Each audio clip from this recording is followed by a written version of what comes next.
E agora é hora de entrevista. Eu recebo aqui no estúdio a senadora pelo PT do Rio Grande do Norte, senadora Fátima Bezerra. Senadora, boa noite, bem-vinda. Boa noite, Ana Ruth, boa noite, telespectadores da Band. Senadora, como é que a senhora está recebendo esse processo que a Comissão de Ética já se posicionou e deverá abrir contra aquele grupo de senadoras da qual a senhora faz parte, naquele episódio onde a senhora ocupou a mesa diretora do Senado? Lhe ameaça, senadora? Não, Ana Ruth, não. Eu não tenho nenhuma dúvida que esse processo será arquivado. Para você ter uma ideia, né, o ex-presidente da OAB, César Brito, bem como vários advogados, juristas, já se colocaram, inclusive, à disposição para fazer a defesa das senadoras, né, caso, repito, esse processo prospere. Eu acho que não vai prosperar, porque ele é uma coisa assim estapafúrdia, volto a dizer. Como é que vai se punir um ato parlamentar legítimo, um protesto de natureza política? Portanto, né, na verdade, o que nós estávamos fazendo ali era expressando a indignação da maioria da população brasileira. Democrático aquele ato? De maneira nenhuma, né? Antidemocrático é o que está sendo feito com o povo brasileiro. Primeiro, um governo, né, que entra sem o respaldo do voto popular, através daquele processo de impeachment fraudulento da presidenta Dilma, e lá chegando, implementando essas agendas que subtrai direitos, que retira direitos da população, reforma trabalhista, reforma da Previdência, sem discussão com a população, antidemocrático, por exemplo, e vergonhoso e vexatório é ver um Congresso Nacional agachado, de joelhos, abrindo mão do seu papel constitucional de casa revisora e fazer, inclusive, as mudanças que eles próprios, os senadores que dão sustentação ao governo ilegítimo, admitiam, né? Ou seja, eles próprios reconheceram que o projeto de lei que veio da Câmara tem problemas graves e que precisariam serem corrigidos.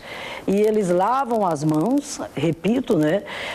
Não faz as mudanças, o projeto é aprovado, mesmo debaixo de todo o protesto que nós fizemos. Segundo, Ana Ruth, aqui mais uma vez colocar que, não repito, é um ato parlamentar, faz parte da ação político-parlamentar, tanto é que não foi nenhum gesto inusitado. Por exemplo, o líder do PSDB, à época líder da oposição, Arthur Vigílio, ele também ocupou a mesa do Senado na época, protestando com relação à votação de uma matéria, né, que eles consideravam que feria os interesses da população. E naquela época, ele inclusive arrancou o microfone, o Arthur Vigílio, arrancou o microfone das mãos da senadora Séries Xaxerenco, que era, inclusive, a vice-presidente do Senado. Resultado, e não houve nada, não entraram com representação nenhuma contra ele. Desta vez, de repente, as mulheres, aí imediatamente, aquele grupo lá de senadores entra com essa representação, mas eu quero aqui mais uma vez colocar, nós estamos muito tranquilas, entendeu? Porque, repito, estamos ali na defesa da dignidade, na defesa da cidadania do povo brasileiro, contra uma reforma que é cruel para com a vida dos mais pobres, dos trabalhadores e trabalhadoras do nosso país, e foi um gesto, inclusive, pacífico, um ato parlamentar pacífico. Em momento nenhum nós impedimos o presidente do Senado de tomar as iniciativas que ele devia tomar, tanto é que tomou iniciativas, inclusive de modo arbitrário, quando cortou o som dos microfones, mandou apagar a luz, proibiu a imprensa no primeiro momento de entrar lá dentro, mas ele, enfim, quando quis abriu a sessão, quando quis fechou a sessão. Então, repito, eu tenho absoluta tranquilidade de que isso não vai prosperar, porque seria o cúmulo do absurdo, né? Um conselho de ética, repito, que não pune parlamentares, que sequer autoriza processo de investigação, né, para investigar senadores acusados de denúncias gravíssimas de atos de corrupção, como é o caso do senador Aécio Neves, que não foi apenas delatado, documentado, foi filmado, foi flagrado, pedindo propina de R$2 milhões, me refiro à delação da JBS, e o que foi que o Conselho de Ética fez? Sequer aceitou que o processo fosse instaurado.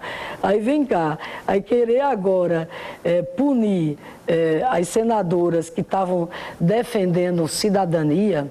Então estamos tranquilas. Senadora Fátima Bezerra, o Rio Grande do Norte vive uma gravíssima crise na segurança pública. A taxa de homicídio já aumentou aí quase 30% no comparativo desse primeiro semestre com o primeiro semestre de 2016. E a impressão que o cidadão tem é que a bancada federal do estado do Potiguar ela está imóvel, inerte. O que pode ser feito, senadora?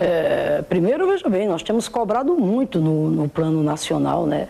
O problema é que esse momento que o país vive só faz deixar a população mais apreensiva ainda, porque se no plano estadual o governo não consegue dar resposta, né, é um verdadeiro estágio de calamidade pública a gestão do governo estadual no que diz respeito à questão da política de segurança pública. Claro que isso não é um fenômeno isolado no Rio Grande do Norte, não é um problema só do Rio Grande do Norte, é um problema a nível nacional, mas é fato que a situação do Rio Grande do Norte se agravou fortemente. É fato que a situação da segurança pública no Rio Grande do Norte hoje está em níveis insuportáveis.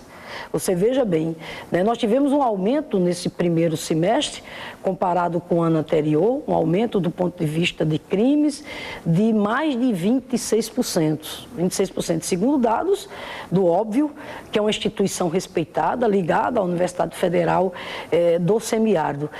Por outro lado, o governo federal, do qual o governo daqui é aliado, o governo Robson é aliado, o que esse governo federal faz? Contingencia, aprova uma emenda 95, a chamada política de teto de gastos, né, Ana Ruth, que congelou os investimentos nas áreas sociais pelos próximos 20 anos. E repito, essas iniciativas só fazem agravar cada vez mais o quadro, repito, de insegurança pública, de violência que nós vivemos no Rio Grande do Norte. O sistema prisional em frangalhos, o problema das drogas, né, o problema do roubo, o problema do furto, o problema de homicídio, ou seja, né, a população do Rio Grande do Norte vive hoje, repito, um dos momentos mais dramáticos do ponto de vista da segurança pública no nosso estado. De forma que, repito, nós temos cobrado do governo federal, bem como aqui do governo estadual, que peca muito nessa área, inclusive peca, a meu ver, primeiro por um dado concreto, que é não ter humildade. Eu acho que o governador, já disse isso a ele várias vezes, a primeira coisa que ele deveria fazer era convocar a sociedade, convocar a representação da sociedade, dos empresários, aos trabalhadores, a OAB, as entidades que lidam com o tema da questão da segurança pública, os policiais, civis, militares, enfim, convocar a sociedade como um todo e, a partir daí, enfim, irmos cobrar, ter prioridade para que tenhamos financiamento necessário, para que a gente possa, repito, né, fazer uma gestão que responda às necessidades da população, que não passa só por mais efetivo policial que é necessário, mas passa, né, por pensar uma política intersetorial, porque a questão da violência, Ana Ruth, ela não se resolve apenas como um caso de polícia, você sabe disso. É preciso, né, o conjunto, né, de ações no campo da geração de emprego, do acesso à educação, da cultura, da questão do esporte, enfim, é preciso um conjunto de ações integradas para que, à luz, né, daquilo que precisa ser feito do ponto de vista de aumentar o efetivo, dos equipamentos, da inteligência, etc., você possa, de fato, né, ter ações nessa área que dê tranquilidade ao povo e não como o povo do Rio Grande do Norte vive hoje. Todos nós, assim, ameaçados. Veja o caso dessa garota, a Micaela, né? Recentemente, eu me refiro à menina, a cabeleireira, ela já mudou, ela trabalhava num local que era muito violento. A garota sai do local dela, aluga um outro ponto para trabalhar, né, o ofício dela de cabeleireira, e no primeiro dia de trabalho, a menina simplesmente, né, vítima do ataque violento que foi o assalto ao carro forte. A morte da Micaela, ela não pode cair na naturalização, isso não pode ser naturalizado de maneira nenhuma, daí porque, repito, né, nós temos que cobrar do governo. O governo, quando foi para a praça pública, disse que ia ser o governador da segurança pública do Rio Grande do Norte. E hoje está sendo exatamente o contrário. É o governador da insegurança pública do povo do Rio Grande do Norte. Senadora Fátima Bezerra, a gente conversou aqui no Band Cidade com a senadora Fátima Bezerra. Senadora, obrigada por sua participação. Ótima noite para a senhora. Eu que agradeço, Ana Ruth, e uma boa noite aos telespectadores da Band. Se você quiser rever essa entrevista completa, você acessa o politicaemfoco.com, um site especializado na política do Rio Grande do Norte e do Brasil. O Band Cidade vai ficando por aqui. A gente vai se encontrar amanhã, nesse mesmo horário, na tela da Band, e seu compromisso agora é com o Jornal da Band. Uma ótima noite para você. Até amanhã.